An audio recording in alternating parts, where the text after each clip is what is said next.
नवविवाहित जोड़े को देखकर अक्सर बूढ़े बुजुर्ग कहते हैं, बिल्कुल राम सीता जैसी जोड़ी है। राम जो सीता हरण के बाद पत्नी वियोग में व्याकुल हो जाते हैं, माता सीता जो पति को वनवास मिलने पर महल छोड़कर साथ चलने को तैयार हो जाती हैं। आज के बाद सीता को खोजते हुए राम वहां मौजूद पेड़ पत्तों, पशु पक्षियों और कीट पतंगों से पूछते हैं, क्या तुमने हिरण जैसी आंखों वाली मेरी सीता को देखा है?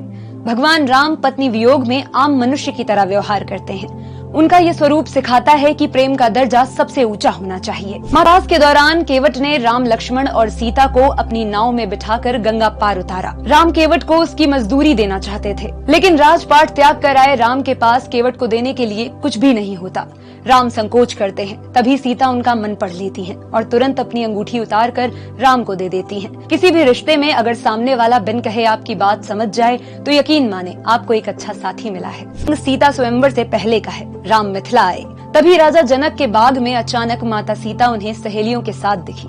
भगवान राम उनके चांद से रूप को देखते रह गए, मानो उनकी आंखें चकोर हो गईं। प्रेम और रिश्ते में ये बेहद जरूरी है।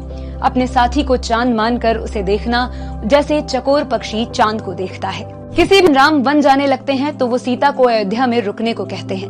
वो समझाते हैं, जंगल कठिन है, वहाँ जानवर और दैत्य हैं, जमीन पर सोना होगा, इसलिए तुम यही रुको। मगर माता सीता उनके अनुरोध को ठुकरा कर कहती हैं, आपके बिना मेरे लिए स्वर्ग भी नर्क जैसा है, फिर ये तो राजमहल ही है। ये प्रसंग सिखाता है कि पति पत्नी को हर सुख दुख में एक दूसरे के साथ होना चाहिए। सीता और राम की जोड़ी अपने आप में इतनी पूर्ण है कि उनके सामने कोई भी उपमा या तुलना छोटी जान पड़ती है। इस प्रसंग से हमें सीख मिलती है कि हमें अपने साथी से कुछ अलग कर गुजरने की ख्वाहिश नहीं होनी चाहिए, किसी से उसकी तुलना नहीं करनी चाहिए। अगर